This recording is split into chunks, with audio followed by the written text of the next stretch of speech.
প্ৰাকৃতিক সৌন্দৰ্য আৰু চাহ বাগিচাৰ বাবে বিখ্যাত আমাৰ এই অসমখন ইতিহাস ইমান বেছি ৰহস্য আৰু আচৰিত ঘটনাৰে ভৰপূৰ যে আপুনি শুনিলেই থমকি যাবলৈ বাধ্য হ'ব।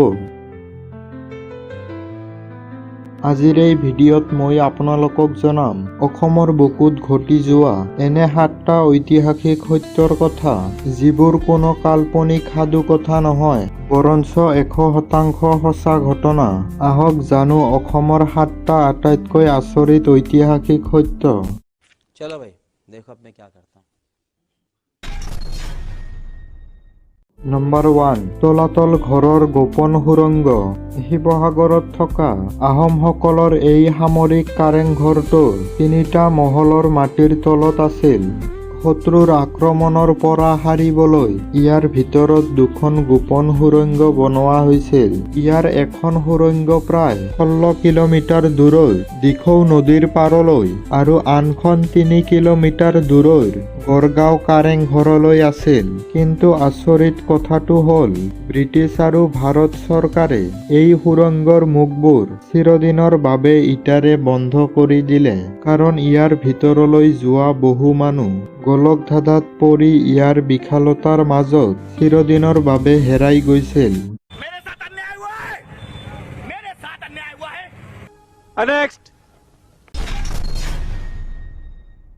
এছিয়াৰ প্ৰথম তৈলখাট আৰু হাতীৰ ভৰিৰ দাগ।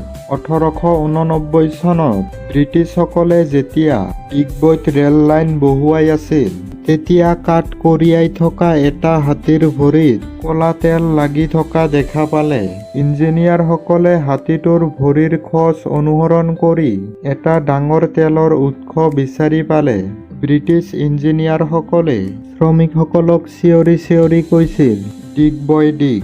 ইয়াৰ অৰ্থ হ'ল খান্দা ল'ৰাহঁত খান্দা, আৰু ইয়াৰ পৰাই ঐতিহাসিক ঠাইখনৰ নাম হ'ল ডিগবৈ। वाह क्या सीन है।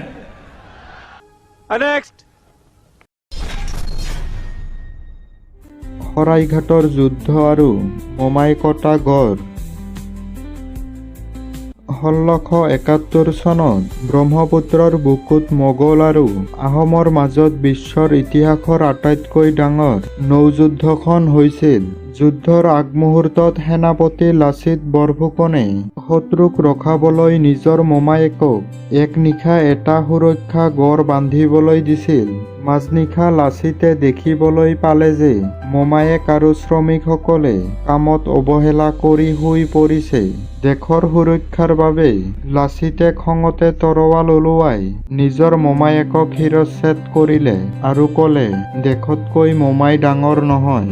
এই ঘটনাই সেনাসকলৰ মাজত ইমান দেশপ্ৰেম জগাই তুলিলে যে পিছদিনা অসমীয়া সেনাই মোগলক খেদি পৰাস্ত কৰিলে।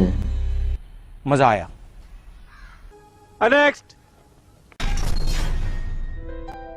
উমানন্দ দ্বীপ। আপোনালোকে হয়তো মাজুলীৰ কথা জানে, যি পৃথিৱীৰ ডাঙৰ নদীদ্বীপ।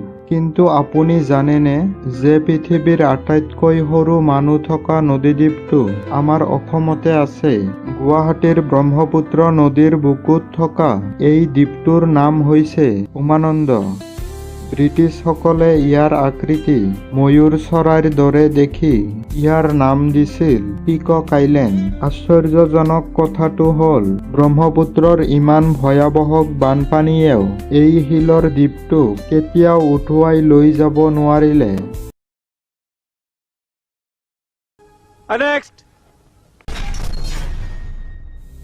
1897 চনৰ বৰ ভূমিকম্প।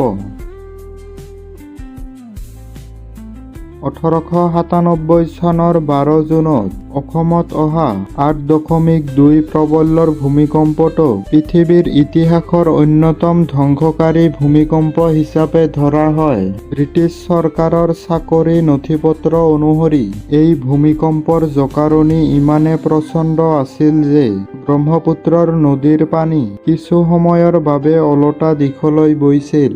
গুৱাহাটী আৰু শ্বিলঙৰ প্ৰায় সকলো পকী ঘৰ ধূলিসাৎ হৈ গৈছিল আৰু মাটি ফাটি ভিতৰৰ পৰা গৰম পানী আৰু বালি ওলাই আহিছিল। 1897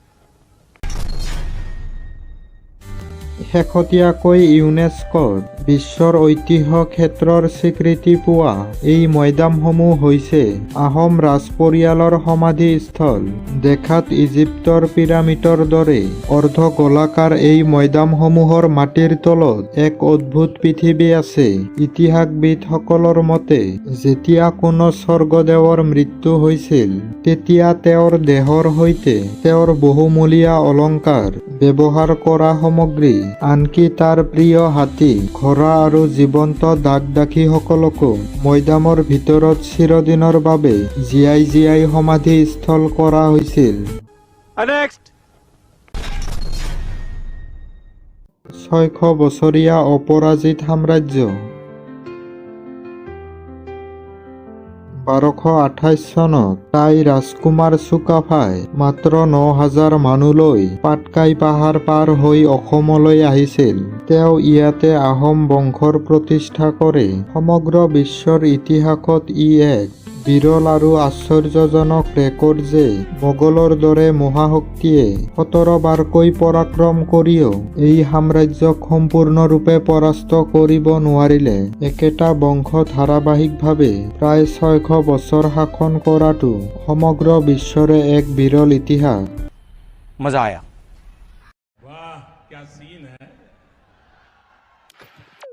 বন্ধুসকল, অসমৰ ইতিহাসৰ এই 7টা সত্যৰ ভিতৰত কোনটো তথ্যই আপোনাক বেছিকৈ আচৰিত কৰিলে তলত কমেণ্ট কৰি জনাব।